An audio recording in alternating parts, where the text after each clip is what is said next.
Okay, folks, day number 2 of fishing before work. I'm fishing the pond nearest to my house. It is a difficult pond to catch fish out of, in short. It is higher right now than I've ever seen it, which generally for ponds is a good thing. You generally, when you got that high water conditions in a pond, you got fresh water coming in, that's a good thing. Pushes them up shallow, that's a good thing. In this pond, I've never caught them after a rain. Never caught them, never gotten a bite after rain. I've only caught one fish on a pattern that I would associate with high water. That's kind of what I'm going to play with today. And I'm going to kind of drag this Senko around this shallow grass. I've only gotten one bite on top water here. All my fish have come on a square bill, which I will be throwing here in a minute. But we're going to try to comb this pink Senko over the top of the grass because I've gotten bit on it before.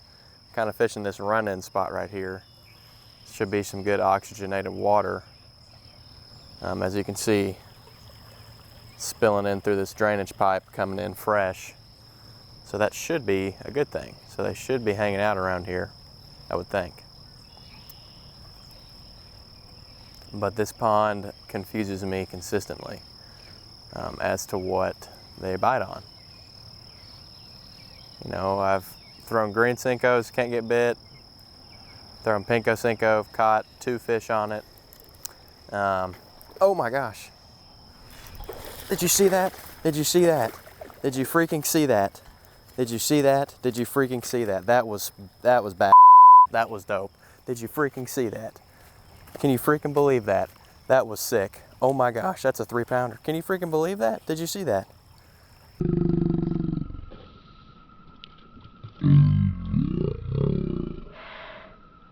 Holy freaking buckets, dude. That fish was...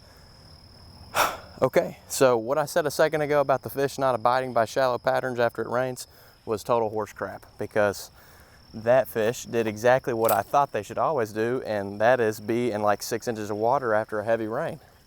I have fished and fished and fished for them in that capacity. They've never done it. That fish was sitting right in front of me. He's nice and cold, getting that fresh, nice water. Holy buckets, what a freaking awesome bite. That was sick. That was sick. Oh my goodness, I'm gonna get a picture of this guy. Are you kidding me? The fish was right there, just right where he should be, coming out in this fresh, clean water. And he's nice and cool. That's a good fish. That's a freaking 3-pounder. You kidding me? Well, that's just silly. That's just silly right there. Unbelievable. Okay. Okay, that's good. Go back. You can go. There you go. No. Go the other way. He'll figure it out. There's enough water for him to get back to where he needs to be. Are you kidding me? That fish was sitting under this. Are you kidding me? That's just ridiculous. Oh, that was awesome. Oh my gosh, that was cool. That was my first cast. He hit a topwater Pinko Senko in a foot of water, if that. Are you kidding me? Okay, so what I was trying to say before I was so rudely interrupted is ever since I moved here, well, it's spring into summer transition right now. And that brings in thunderstorms, lots of rain. Generally, when I see that, I get all excited because heavy rains leads to good pond fishing, truthfully. You know, that puts the fish up shallow. And what I was saying is that I fished it that way.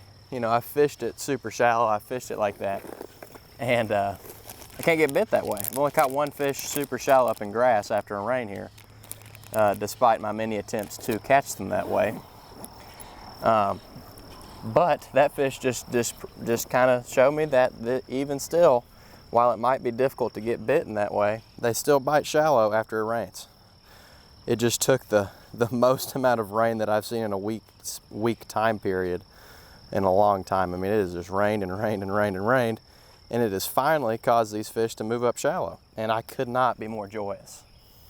So, maybe there's another one right there that wants to bite. That was nuts. That fish was cold. You know, he he was enjoying that cool water. So there should be a few more over here too, I would think. I'm all excited now.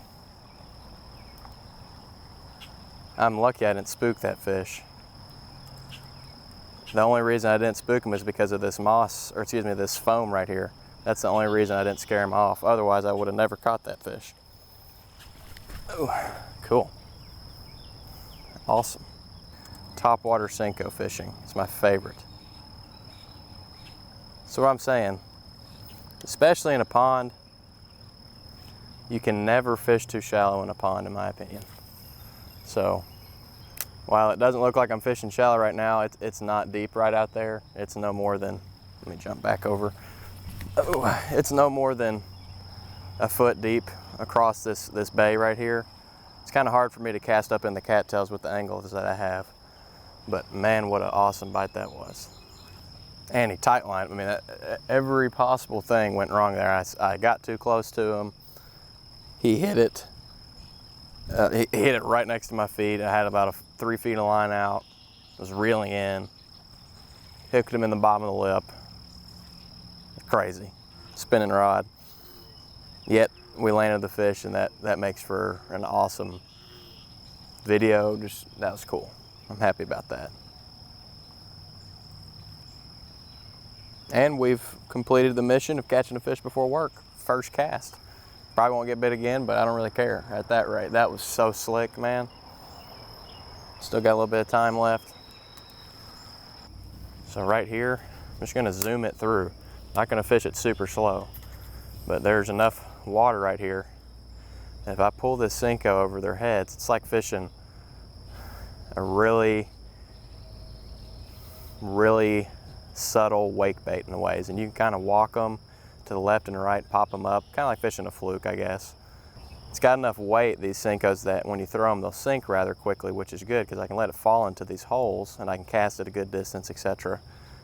It's got some good weight to it, but I'm just gonna feather it out real quick in front of all these holes for the next few minutes. Just kind of four-wheel drive it through, see if we can pick up another one. Because this is by far the most water that I've seen in this pond. So I like to fish pink for a variety of reasons. First of all, nobody throws a pink Senko because they all think it's goofy, but I swear it gets bit. You just saw evidence of that. You can also, it'd be better if I had sunglasses on, but you can see it working its way back to you. So you can let it fall through the holes, you can see how it's walking, and I like that. I like being able to see the lure a little bit, and it can make for some pretty cool bites when you see that pink highlighter just disappear all of a sudden. This is a pond where I like to get bit. You know, at least I try to aim for just one fish in an outing before work because it's kind of tough fishing. Quality's pretty great, but the fishing is not easy, not easy. My camera randomly cut off right there. I don't know what that was about, but nevertheless, I think that's going to pretty much wrap it up for today. I had about 30 minutes to give today. Caught a fish on the very first cast, and that was awesome. So thank you again, everyone, for checking out Fish Before Work, episode 2. Be on the lookout for episode 3, where I'll probably be back at this pond again, trying to catch another big one. Hope y'all have a great day. Thanks for watching.